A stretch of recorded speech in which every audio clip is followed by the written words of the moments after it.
अस्सलामुअलैकुम and welcome to a new classic video. आज हमने डिस्कस करना है difference between review article and research paper and second thing is how to write a review article. Okay, let's start. दोनों ही बड़ी important चीज़ें हैं।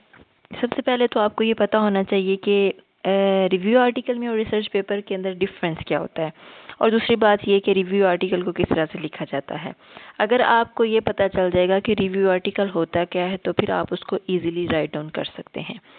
तो हमने ये आज डिस्कस करना है कि रिव्यू आर्टिकल है और एक आपके पास वो पेपर है जो रिसर्च पेपर है, तो आपने कैसे आप डिफ्रेंशिएट कर सकते हैं कि आपके पास ये कौन सा पेपर है। अगर या तो आप अगर स्टडी कर रहे हैं यानी लिटरेचर रिव्यू कर रहे हैं तो वहाँ से आपको ये कैसे अंदाज़ा हो सकेगा कि मैं जो पेपर पढ़ रही हूँ ये एक रिव्यू आर्टिकल है।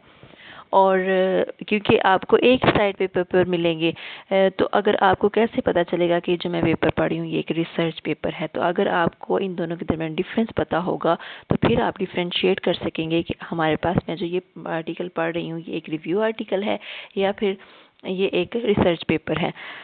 और उसके बाद ये कि अगर आपने अपना रिव्यू आर्टिकल लिखना है, यानी अगर आप खुद रिसर्च कर रहे हैं, अपना काम आप करने जा रही हैं, तो फिर आपको पता होना चाहिए कि रिव्यू आर्टिकल हम किस तरह से लिखते हैं। तो वो अगर आप ये वीडियो देखेंगे एंड तक तो आपको अंदाज़ा हो जाएगा कि रिव्यू आर्टिकल किस तरह से लिखा जाता है।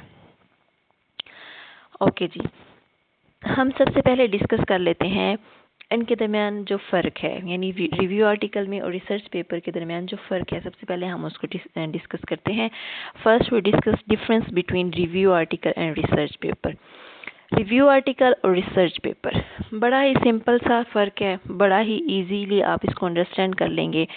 रिसर्च पेपर जो है वो पेपर है जो आपने काम किया, आपने रिसर्च की और फिर आपके कोई रिज़ल्ट्स आए, यानी कोई नया काम आपने किया, कोई नए आपके रिज़ल्ट्स आए हैं और आपने उन रिज़ल्ट्स को डिस्क्राइब किया है, उनके बारे में आपने एक पेपर लिखा है, तो वो आपका क्या है, रिसर्च पेपर है। वो आपने अपना काम किया है, उसके ऊपर आपने जो आपके रिज़ल्ट्स आए हैं वो यूनिक रिज़ल्ट्स हैं, उसके ऊपर पहले कभी काम नहीं हुआ, किसी ने काम नहीं किया, वो आपका अपना काम है। तो वो आपके पास क्या होगा, एक जो आप लिखेंगे वो रिसर्च पेपर होगा। दूसरी बात ये कि रिव्यू आर्टिकल क्या होता है जी। रिव्यू आर्टिकल जो है वो जो पहले से पब्लिश्ड रिपोर्टेड पेपर हैं वहाँ से डेटा लेके अगर आप कोई पेपर लिखते हैं, यानी वहाँ से डेटा लेके लिखने का मतलब ये है कि आपने कोई नई चीज़ इसके अंदर ऐड नहीं करनी, कुछ नया आपने नहीं बताना, आपका कोई नया रिज़ल्ट नहीं है। पहले से जो रिपोर्टेड चीज़ें हैं उन्हीं को आपने एक्सप्लेन करना है, उन्हीं को आपने बताना है। ये हमारे पास होता है रिव्यू आर्टिकल। जब मैं आपको बताऊंगी कि रिव्यू आर्टिकल किस तरह से लिखते हैं तो फिर आपको पता चलेगा कि हम रिपोर्टेड पेपर से डेटा लेके किस तरह से रिव्यू आर्टिकल लिखा जा सकता है। तो रिव्यू आर्टिकल में और जो आपका रिसर्च पेपर है उसके अंदर मेन डिफरेंस यही है कि आपने अपना काम करना है तो वो आपके पास रिसर्च पेपर है, वो जो आपने पेपर लिखना है। और अगर आपने पीछे से रिपोर्टेड काम है उसको आपने बताना है, उसको आपने लिखना है, तो वो आपके पास रिव्यू आर्टिकल है। जैसे कि रिव्यू वर्ड से आपको अंदाज़ा हो रहा होगा कि रिव्यू मतलब जो भी लिटरेचर है उसका आपने रिव्यू किया है और रिव्यू पेपर आपने लिखना है, यानी एक नया या अपना पेपर आप नहीं लिख रहे, रिव्यू आर्टिकल या रिव्यू पेपर आप लिख रहे हैं, तो वो रिव्यू पेपर इस तरह से लिखा जाता है। अच्छा जी, how to write a review article. अब सबसे इम्पॉर्टेंट बात यह है कि अगर आप रिसर्च करने जा रहे हैं तो आपको इस बात का पता होना चाहिए कि रिव्यू आर्टिकल हम किस तरह से लिख सकते हैं। अगर आपने ये अंडरस्टैंड कर लिया है कि रिव्यू आर्टिकल क्या होता है तो फिर आपको ये बात भी जानना ज़रूरी है कि हम रिव्यू आर्टिकल को किस तरह से राइट डाउन कर सकते हैं। अच्छा, रिव्यू आर्टिकल को लिखने का एक तरीका ये है कि आपने क्या करना है, रिपोर्टेड पेपर्स जो हैं वहाँ से आपने डेटा लेना है। यानी आपने क्या किया कि अपना टॉपिक चूज़ किया। मोस्टली स्टूडेंट्स जो हैं वो रिव्यू आर्टिकल नहीं लिखते हैं, मतलब वो इसको शायद ज़रूरी नहीं समझते। ये कोई कंपल्सरी नहीं होता, किसी डिपार्टमेंट या किसी यूनिवर्सिटी की तरफ से ये कंपल्शन नहीं है कि आपने रिव्यू आर्टिकल लिखना है रिसर्च स्टार्ट करते हुए, या जैसे भी आपने रिसर्च के दरमियान में, यानी आपने एक रिव्यू आर्टिकल देना है। ऐसा नहीं है, ये ज़रूरी नहीं है, ये कोई कंपल्शन नहीं है आप पे कि आपने ये करना है। लेकिन अगर आप ये करते हैं तो ये बेनिफिशियल होता है। ये मैं आपको बताती हूँ नेक्स्ट आगे कि ये किस तरह से आपको फ़ायदा हो सकता है इससे अगर आप रिव्यू आर्टिकल लिख लेते हैं। तो ये आपका अपना ही फ़ायदा, एक तो ये है कि आपका पेपर ये पब्लिश हो जाएगा। पेपर ये रिव्यू आर्टिकल से पब्लिश होते हैं। रिव्यू आर्टिकल अगर आपने अच्छा लिखा हुआ है, बड़ा जानदार किस्म का रिव्यू आर्टिकल है, तो वो आपका रिव्यू आर्टिकल भी पब्लिश हो जाएगा। इसी रिसर्च में जो आपने एक रिसर्च स्टार्ट किया और फिर जब आप रिसर्च करेंगे, अपना रिसर्च पेपर लिखेंगे, तो एक आपका वो पेपर भी पब्लिश हो जाएगा। तो फिर इसमें ये कि फ़ायदा तो आपका ही है कि आपने रिव्यू आर्टिकल लिखा, एक तो उसको आपके मेरी रिसर्च में बड़ा वो हेल्पफुल होगा, दूसरा ये कि आपका वो पेपर पब्लिश हो जाएगा, वो रिव्यू आर्टिकल भी पब्लिश हो जाएगा। सो रिव्यू आर्टिकल अगर आप लिख लेते हैं तो वो बेनिफिशियल होगा आपके लिए। इसका डिपार्टमेंट को शायद इतना कोई फ़ायदा नहीं है, मतलब इसमें आपको कुछ नया काम नहीं करे, आपका कोई नाम नहीं बन रहा, आपके कोई डिपार्टमेंट का, आपके इंस्ट्रक्टर का नाम नहीं बन रहा है इसमें कोई। अगर ज़ाहिर है आप कोई नया काम करेंगे, कोई नया रिजल्ट देंगे तो ही किसी का नाम बनेगा ना। तो लेकिन यह है कि आपके लिए ज़रूरी है कि आप रिव्यू आर्टिकल लिखें। अच्छा, रिव्यू आर्टिकल हम किस तरह से लिख सकते हैं? अब हमने क्या किया हुआ है, एक टॉपिक चूज़ कर लिया हुआ है, वो हमारा रिसर्च टॉपिक है। अब हमने क्या करना है कि उस टॉपिक के रिलेटेड हमने पेपर्स को स्टडी करना है। पेपर्स को स्टडी किया, हमने लिटरेचर रिव्यू किया। अब हमने ये किया कि अगर हमारे पास, हमने फ़र्ज़ करें कि कोई नैनो पार्टिकल्स बनाने हैं, किसी भी मटेरियल के, किसी भी चीज़ के नैनो पार्टिकल्स बनाने हैं। अब हमने क्या किया कि एक मेथड सेलेक्ट किया है जिसके थ्रू हम वो नैनो पार्टिकल्स बनाने जा रहे हैं। वो मेथड हमने सेलेक्ट कर लिया, तो अब ये करना है कि आपने उस मेथड से या किसी और मेथड से जितने नैनो पार्टिकल्स बने हुए हैं पहले, उनको आपने वो पेपर्स निकालने हैं। अब आपने क्या करना है कि जो आपने मटेरियल चूज़ किया है, या फ़र्ज़ करें सिल्वर सल्फाइड आपने चूज़ किया है, सिल्वर सल्फाइड के आपने नैनो पार्टिकल्स बनाने हैं, तो अब आपने करना ये है कि 5 से 7 पेपर्स आपने वो निकालने हैं जहाँ पे सिल्वर सल्फाइड के नैनो पार्टिकल्स ऑलरेडी रिपोर्टेड हैं। मतलब वो किसी भी और मेथड से हो सकते हैं, किसी भी और केमिकल को यूज़ करते हुए हो सकते हैं, कोई भी मेथडोलॉजी यूज़ करके। अब ये तो नहीं ना कि सिल्वर सल्फाइड पहले एग्जिस्ट ही नहीं करता, पहले कभी किसी ने बनाया ही नहीं है। ठीक है, आपकी मेथडोलॉजी अपनी अपनी है या आपका जो भी तरीके का है, लेकिन इससे पहले सिल्वर सल्फाइड के पेपर्स रिपोर्टेड ज़रूर होंगे किसी ना किसी तरीके से, किसी ना किसी मेथड से। Silver sulphide just for example, अब जो भी काम करना चाह रहे हैं उससे रिलेटेड, ज़ाहिर है वो आपने जो काम करना चाह रहे हैं वो भी तो आपने पीछे से हेल्प लेके करना शुरू करेंगे ना। उसका आइडिया भी तो आपको लिटरेचर रिव्यू करके ही आया है, तो इसका मतलब है कि वो लिटरेचर में पाया जाता है पहले से। तो इस तरह से आप क्या करेंगे कि अपना वो निकालेंगे, आप 5 से 7 पेपर्स निकालें, 7 से 9 पेपर्स निकालें, वो आप निकालेंगे उसके मुतालिक जो आपका आपने चूज़ किया, जो आपने बनाना है। यानी आपने अगर नैनो पार्टिकल्स बनाने हैं सिल्वर सल्फाइड के, तो उसके पार्टिकल्स पहले जैसे बने हुए हैं जिस मेथड के साथ, आप वो पेपर्स निकालेंगे, डिफरेंट पेपर, और सारे सिल्वर सल्फाइड के ही होने चाहिए। अच्छा, वो आपने निकालें। अब आपने क्या करना है, रिव्यू आर्टिकल लिखना है। आपने उन पेपर्स को अच्छी तरह पढ़ना है, बड़े ध्यान से। उसके अंदर जो इंपॉर्टेंट पॉइंट्स है वो आपने नोट करते जाना है। इंपॉर्टेंट पॉइंट से मुराद ये है कि हर एक पेपर के अंदर आपको कोई ना कोई एक नई प्रॉपर्टी मिलेगी ना उसके बारे में जो आपका है, मतलब जैसे सिल्वर सल्फाइड है, तो हर पेपर के अंदर, एक पेपर पढ़ेंगे ना तो आपको एक प्रॉपर्टी मिलेगी, उसको आपने राइट डाउन कर लेना है। साथ में पेपर का आपने मेंशन कर लेना है कि इस पेपर से मुझे ये इसका मिला, इसका डेटा मुझे मिला। उसके बाद आप दूसरा पेपर पढ़ेंगे, उसके अंदर भी आपको इसकी कोई और प्रॉपर्टी मिलेगी, कोई उससे डिफरेंट मिलेगी, तो वो आपने राइट डाउन कर लेनी है। और साथ में आपने अपना पेपर का हवाला दे देना है कि हमें इस पेपर से, यानी एक अपने पास एक रफ सा स्केच अपनी डायरी में आपने बनाना है। उसके अंदर आपने ये लिखना है कि हमें इससे ये डाटा मिला और इसका ये हमारे पास ये प्रॉपर्टी, ये हो गया। उसके बाद जब, अच्छा, वो जो अब ये आप रिसर्च पेपर्स पढ़ रहे हैं, ये आप रिव्यू आर्टिकल नहीं पढ़ रहे, आपको रिव्यू आर्टिकल लिखना है। रिसर्च पेपर्स आप पढ़ रहे हैं, वहाँ से आप डेटा ले रहे हैं, तो आपको क्या लिखना है, रिव्यू आर्टिकल। अच्छा, आपने क्या करना है, रिसर्च पेपर खोलना है। तो रिसर्च पेपर आपने खोल लिया है, आपने क्या करना है कि एक रिसर्च पेपर आपने पढ़ना है। उसके अंदर अब क्या होगा कि एक बंदे ने जब काम किया हुआ है इसके ऊपर, सिल्वर सल्फाइड के ऊपर किसी भी मेथड से, तो वो क्या करेगा, उसकी एक उसके मतलब उसका एक रिज़ल्ट आया है, मतलब जैसे कि कोई साइज़ ज़ाहिर आया है कि इतने साइज़ के मेरे पार्टिकल्स बने हैं या इनका इतना बैंड गैप है, तो वो उसने अपने पेपर में मेंशन कर दिया है, जो अपना उसने रिज़ल्ट बनाया बताया। अब एक दूसरा बंदा है, उसने भी सिल्वर सल्फाइड के ऊपर काम किया हुआ है, तो उसका रिजल्ट डिफरेंट आएगा। ज़ाहिर है उसने कोई और मेथड चूज़ किया हुआ है, उसने कोई और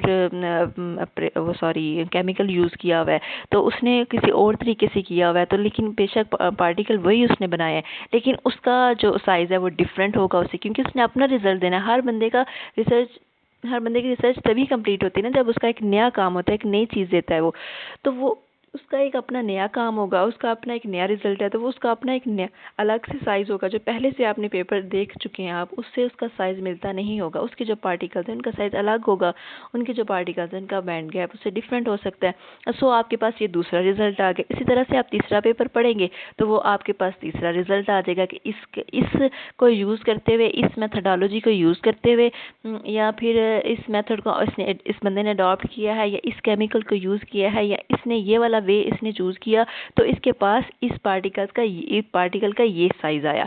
और फिर दूसरे पेपर का आप इस तरह से डिस्कस करेंगे कि इस बंदे ने इसका इस तरह से किया, इसको पार्टिकल्स इस तरह से बनाए हैं नैनो पार्टिकल्स, और उसके पास इनका साइज़ इस तरह से आया, ये आया। तो ये हर पेपर के अंदर आपको डिफरेंट मिलेगा। जैसे मैंने आपको बताया कि आपने 7 से 9 पेपर्स देखने हैं, तो 7 से 9 पेपर्स के अंदर ये क्या होगा कि डिफरेंट आएगा। ये आपके पास इनकी प्रॉपर्टीज़ डिफरेंट आएंगी, इनके साइज़ डिफरेंट आएंगे, सारी चीज़ें उसके रिजल्ट्स डिफरेंट आएंगे। अब आपने क्या करना है, एक आपने रिव्यू आर्टिकल लिखना है उसके बारे में। तो आप ये करेंगे कि उसका आप लिखेंगे रिव्यू आर्टिकल, उसका लिखेंगे, उसको आप उसके अंदर ये मेंशन करेंगे कि आपने ये वाला पेपर पढ़ा तो उसके अंदर आपका ये रिज़ल्ट है, ये वाला पेपर पढ़ा तो ये वाला रिज़ल्ट है। ये एक आप कॉलम बनाएंगे और कॉलम के अंदर साथ साथ ईयर लिखते जाएंगे, साथ साथ जिस बंदे का रिपोर्टेड होगा वो लिखते जाएंगे, और साथ आप ये बताएंगे कि आपने खुद से कुछ नहीं किया, कोई नया काम नहीं किया। रिव्यू आर्टिकल में आप कोई नया काम नहीं कर रहे, बस आप ये बता रहे हैं कि इस बंदे ने इसके ऊपर ये काम किया था तो उसका ये रिजल्ट आया था, उसके अंदर आपने ये किया, यानी एक आप कंपैरिजन कर रहे हैं, तो वो कंपैरिजन करके आप बता रहे हैं। ये आपके पास हो गया इसका रिव्यू आर्टिकल। तो आपने उसके बाद क्या किया, तो ये आपके पास हो गया इसका रिव्यू आर्टिकल। तो आपने क्या करना है कि बस इतना बताना है कि रिपोर्टेड पेपर से आपने डेटा लेना है, उसके अंदर लिख देना है। तो वो आपके पास क्या होगा, सारी चीज़ों को आपने 5, 7, 8 पेपर्स को आपने कंपेयर कर दिया और बता दिया। ये आपके पास आपने लिख दिया है review article. Importance of review article, अब ये इम्पॉर्टेंट क्यों है? अच्छा, आपने जब रिव्यू आर्टिकल लिखना है तो आपने क्या करना है, उन पेपर्स को अच्छी तरह स्टडी करना है, बड़े ही अच्छी तरह, बड़े ही ध्यान से उसकी एक एक चीज़ देखनी है, एक एक प्रॉपर्टी, एक एक रिजल्ट देखना है। ज़ाहिर है आपने उसके बारे में एक आर्टिकल लिखना है, तो जब आप ये इस तरह से उसको ध्यान से स्टडी करेंगे तो वो बड़ा हेल्पफुल होगा आपकी अपनी रिसर्च के अंदर।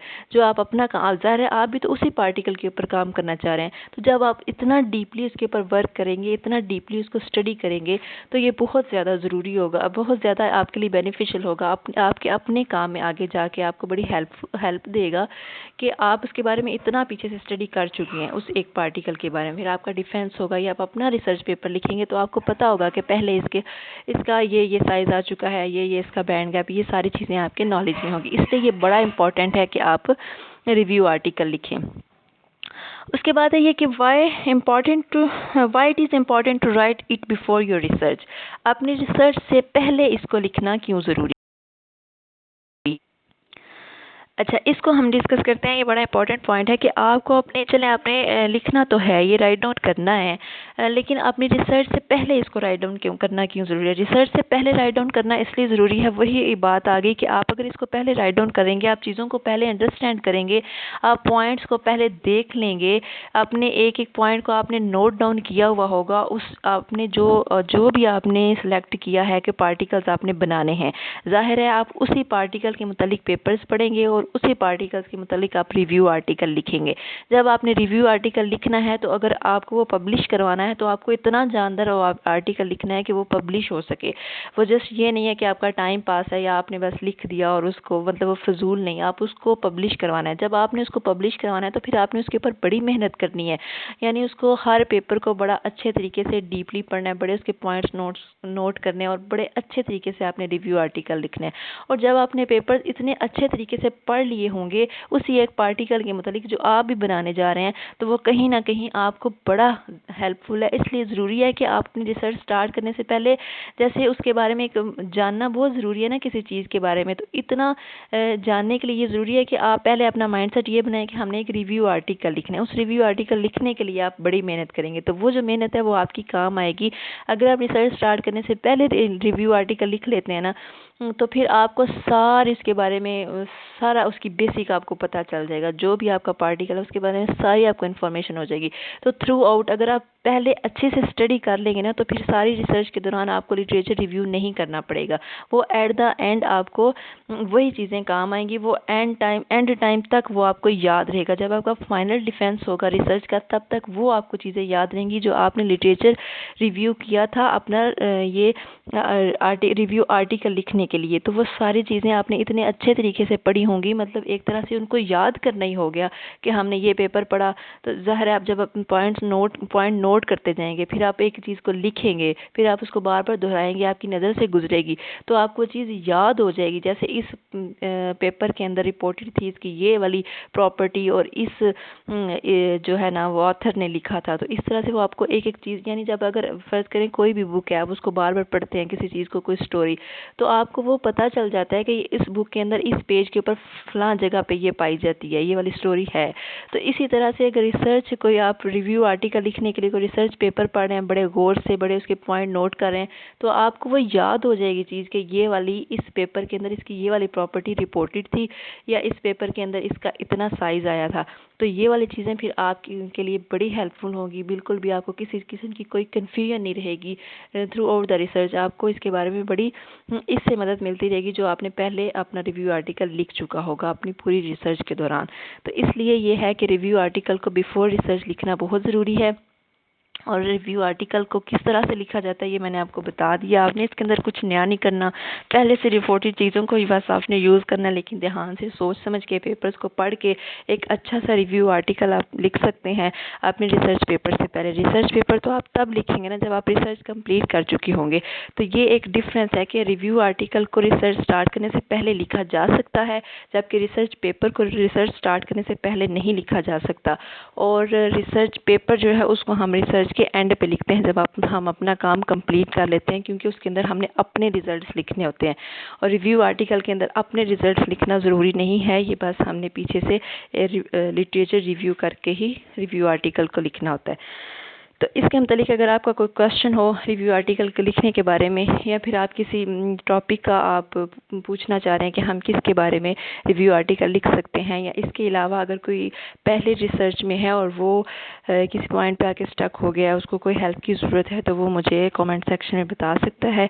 मैं उसको वीडियो बना के समझाऊँगी। या किसी को अपने रिज़ल्ट एक्सप्लेन करने में प्रॉब्लम आ रही है, किसी किस्म का भी रिसर्च में कोई प्रॉब्लम है, रिसर्च स्टार्ट करने वाला है कोई, या रिसर्च स्टार्ट कर चुका है, तो अगर कोई प्रॉब्लम है या कि कोई फेस कर रहा है प्रॉब्लम, तो मुझे ज़रूर बताए, मैं इंशाल्लाह उसको ज़रूर आंसर दूँगी। अपना बहुत सारा ख्याल रखिएगा, दुआ में याद रखिएगा। अल्लाह हाफिज़।